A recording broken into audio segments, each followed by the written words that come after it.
Hey everyone, welcome to Illegal Alien Racing. We are coming down for the start of the very first ever club race final on Dallas Karting Complex's brand new North Track.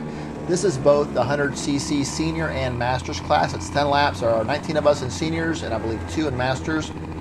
I should be starting 15th, I believe, based on my finish in the pre-final, but there's like a mechanical issue on the right there and just some other issues going on. So I guess I'm starting 13th. I'm looking to get a more aggressive start than I had in the pre-final if you watched that one. Definitely a lot more aggressive start. You can hear me in the throttle a lot more. Have to be careful here on turn 2. People kind of sliding out and get into each other. And right there on the right, someone's having an issue. That is Wreck-em Rick. I think what happened is he went off track just a little bit. It's a bigger sprocket, so that sprocket bottomed out and hit like the grass or the dirt or whatever, knocked the chain off the sprocket. Or also, I think it may have bent the sprocket as well. I'm not really sure. Get a challenge here on the inside. Not a big deal. Able to keep the spot there. I have a wide turn here, and if you look to the left, right there, see the driver's still out there, so have to be careful with that. For this opening lap, you can see everybody kind of slipping and sliding. Tires are cold. It's going to be a little bit more slick than it will be later in the race, so listen to the throttle. You hear me really rolling off pretty early there. Just trying to take it easy this opening lap, just a little bit, until the tires start to heat up and we get a little bit more grip out there. Then we'll start to get a lot more aggressive with everything. You see there, people are just having a lot of problems. Not sure why, but the track is still pretty slippery. And everyone's slipping and sliding. Right there, Connor slides a little bit. I get a run on him. I'm going to go for it. I don't really want to pass here in the chicane, but I'm going to go for it. The opportunity is there, and if I backed out of that one, I don't know how I would explain that to all of you. So I did that move for you guys. I hope you're happy.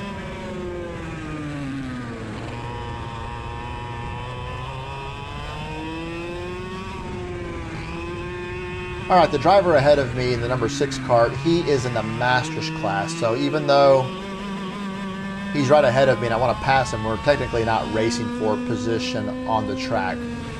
Masters are a little heavier than the seniors. I'm only 4 pounds away from being in that Masters class, so bolt on a 5-pound weight to the cart and we are good to go in Masters. Hopefully we can maybe move up to Masters, or as far as to that class, try to get that class built up here at DKC. I know they have a good showing usually at North Texas Karters, or NTK, which is another track in Denton, Texas, which is in the Dallas-Fort Worth area. That track has been around for a very long time. See him sliding out there, but I'm not able to close the gap very much, which is kind of weird because usually someone slides out that much, like right there, you should catch right up to them. You know, pretty simple, but it's not really happening as fast as it probably should be. I think it's because of just the gearing that I'm in, and like the weight with me plus the cart is probably, you know, too much. I'm in too low of a gear in the rear sprocket. I probably need a higher gear to try to come out of the corners just a little bit faster. So here, there's not a big straightaway here, but like watch this, the barriers here. If you take those barriers away, we keep going straight, that's actually a big long straightaway. And I'll show you where we enter back on. It's right after the chicane. So this cut through area is pretty cool, but it's a little bit slower. So after this chicane, we're going to go back onto what would be the straightaway. So it's a pretty long straightaway if you just let us keep going straight. And maybe the gear I have now might be the right gear for that configuration. But I like this configuration a little bit. It's pretty cool. Still trying to get used to it. And that is Connor right there in the 161 cart behind me.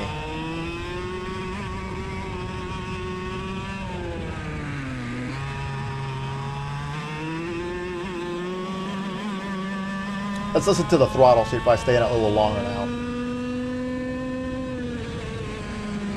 So you can tell there that I definitely was braking a lot later than that first opening lap. Tires are starting to feel pretty decent, but getting a lot more comfortable out there. 6 is still kind of all over the place, but doing a good job of maintaining just to lead to me. And I'm having just a lot of problems trying to get around him. Definitely want to get around him to try to catch those two cars just ahead of him.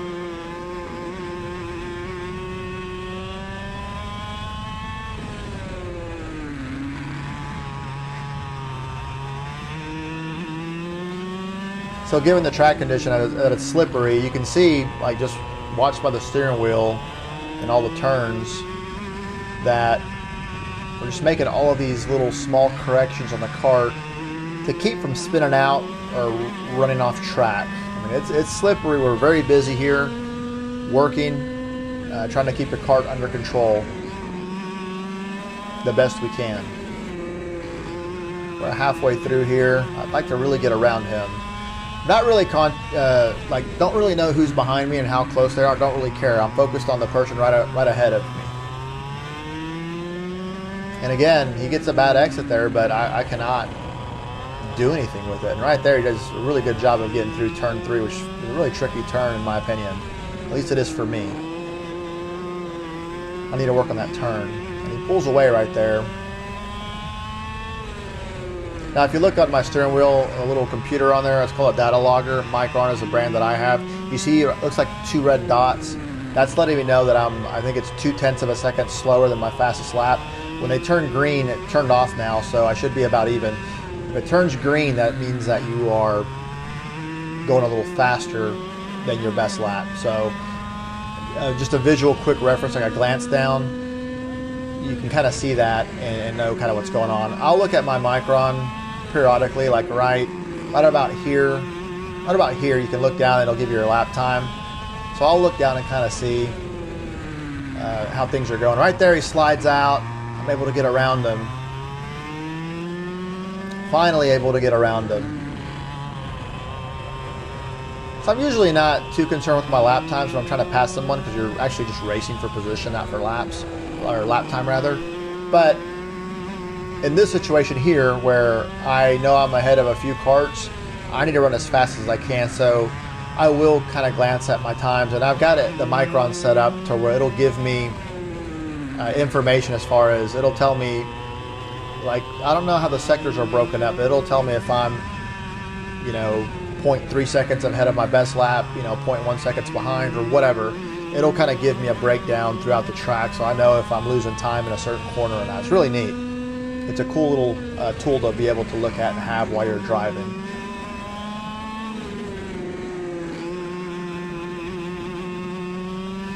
Connor's back there just waiting for me to mess up or get close enough for him to try to make a move. And you can hear the cart kind of bogging in these corners. And right about here, it's pretty slippery. In that one corner. Kind of had to blip the throttle there just a little bit. Was out of position just a little bit.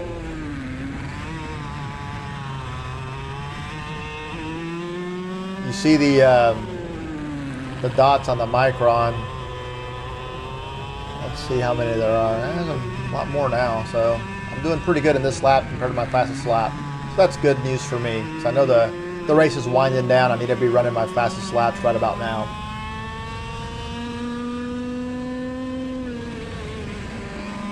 So I think a key here to pass people, I love this turn 1 right here. It's one of my favorite turns on the track. Is that one of the keys, I think, is out-braking people. So like right here, the carter in the red cart was able to get to the inside and maybe out-brake Connor just a little bit and make the move. So I think out-braking people in these hairpin turns is going to be a really good way to pass some of the other drivers.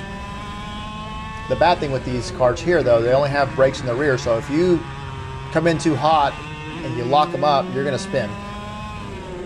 So there's only so much you can slow down before it locks the rears up. But right there, he's all over me. We've got one more after this lap.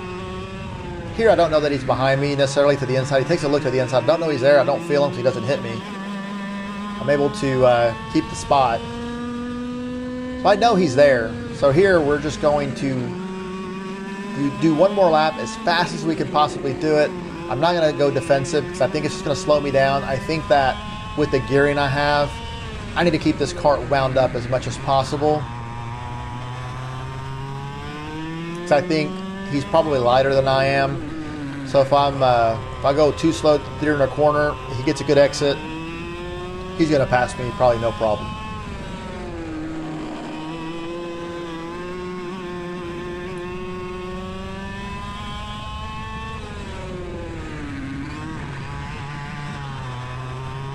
Just a few more corners left. And right there, I don't realize there that a gap has opened up that much. I mean, I can't tell.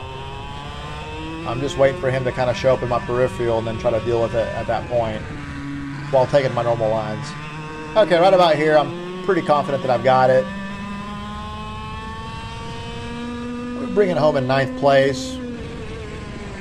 Not too bad, but it was definitely a fun race. I enjoyed it a lot, and yeah, it's an okay result. I definitely want to finish a little further up in the pack, but considered I was in last place in a portion of the pre-final, I will take this one. Thanks so much for watching. If you like the video, it helps other people see the video. I would appreciate it if you did that, and I will see you on the next one. Y'all take it easy.